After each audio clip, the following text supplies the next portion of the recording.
Hello बच्चों, let's read the question. The question says a cyclist speeding at 18 km per hour on a level road takes a sharp circular turn of radius 3 meter without reducing the speed. The coefficient of static friction between the tires and the road is 0.1.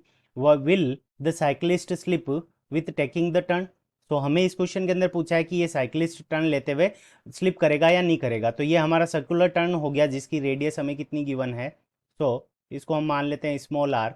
So small r की value हमें कितनी given है 3 metre. अब क्या होगा कि जब cyclist turn लेना चाहेगा, साइकिलिस्ट ऐसे टर्न लेना चाहेगा, सो उस कंडीशन के अंदर क्या होगा कि इसके ऊपर बाहर की तरफ सेंट्रीफ्यूगल फोर्स लगेगा।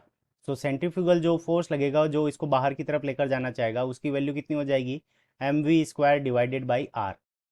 सो इसके अंदर क्या होगा कि जब ये बाहर की तरफ जाना चाहेगा तो फ्रिक्शन का फोर्स क्या लगेगा, अंदर की तरफ लगेगा, जो कि इसको सेंट्रीपिटल एक्सिलरेशन प्रोवाइड करेगा और बाहर की तरफ इसके मोशन को क्या करेगा, रजिस्ट करेगा। अब जो फ्रिक्शन फोर्स लगेगा तो इसके कारण एक ग्रेविटी का फोर्स भी लगेगा, इसके मास के कारण वो क्या लगेगा, नीचे की तरफ। तो अगर हम ये मान लेते हैं तो mg ये लगेगा हमारा नीचे की तरफ। तो इस फ्रिक्शन फोर्स के कारण सरफेस का क्या होगा कि नॉर्मल रिएक्शन लगेगी, और नॉर्मल रिएक्शन क्या लगेगी, हमारी ऊपर की तरफ लगेगी। तो इस क्वेश्चन को करने के लिए हमारा जो की कंसेप्ट हो जाएगा वो क्या हो जाएगा कि हमें क्या करना पड़ेगा, फोर्सेस को बैलेंस करना पड़ेगा। सो की कंसेप्ट। अब की कंसेप्ट के अंदर क्या होगा कि अगर वो स्लिप करेगा या नहीं करेगा वो किसके ऊपर डिपेंड करेगा, तो वो डिपेंड करेगा फ्रिक्शन फोर्स के ऊपर। सो फ्रिक्शन फोर्स किसके इक्वल होगा, तो वो सेंट्रीफ्यूगल फोर्स के इक्वल होगा mv² divided by are.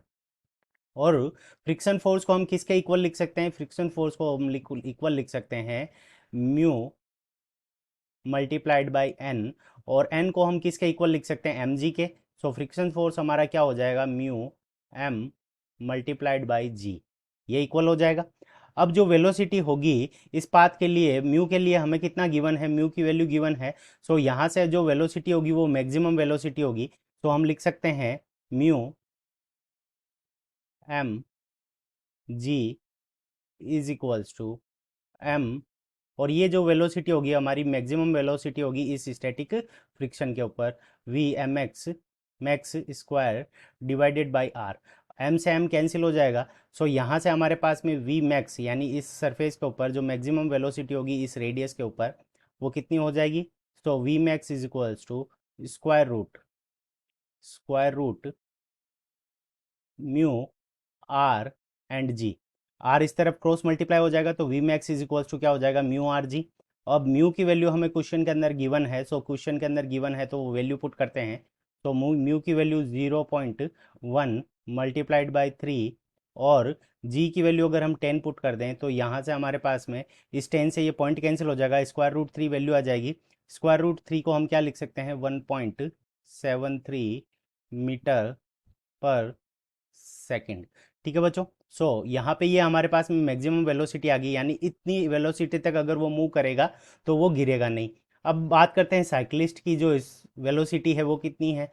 So we सी का हम क्या लिख देते हैं, साइकिलिस्ट, वेलोसिटी ऑफ साइकिलिस्ट। और वो हमें कितनी गिवन है, 18 किलोमीटर पर आवर। अब किलोमीटर पर आवर में है तो इसको मीटर पर सेकंड में कन्वर्ट करने के लिए 5 डिवाइडेड बाई 18 से हम इसको मल्टीप्लाई कर देंगे। सो 18 से 18 कैंसिल हो जाएगा तो वेलोसिटी ऑफ साइकिलिस्ट हमारे पास में कितनी आ जाएगी, 5 मीटर पर सेकेंड। सो 5 मीटर पर सेकेंड। और मैक्सिमम वेलोसिटी जो अलाउड है वो कितनी है, 1.73। सो एज वी सी की वैल्यू क्या है कि ग्रेटर देन है, वी सी की वैल्यू ग्रेटर देन है वी मैक्स यानी मैक्सिमम पॉसिबल स्पीड से ग्रेटर है। तो इस कंडीशन में क्या होगा कि इतनी स्पीड हो सकती है तब तक वो स्लिप नहीं होगा, जबकि इसकी स्पीड ज़्यादा है। तो इस कंडीशन के अंदर क्या हो जाएगा, ही विल स्लिप। तो वो क्या कर जाएगा, स्लिप कर जाएगा। तो यही हमारा करेक्ट आंसर है कि हमें पूछा है कि वो स्लिप करेगा या नहीं करेगा, और हम कह सकते हैं कि उसकी स्पीड ज़्यादा होने के कारण वो क्या करेगा, he will slip. So this is our correct answer. I hope you understood it well. Best of luck. Thank you.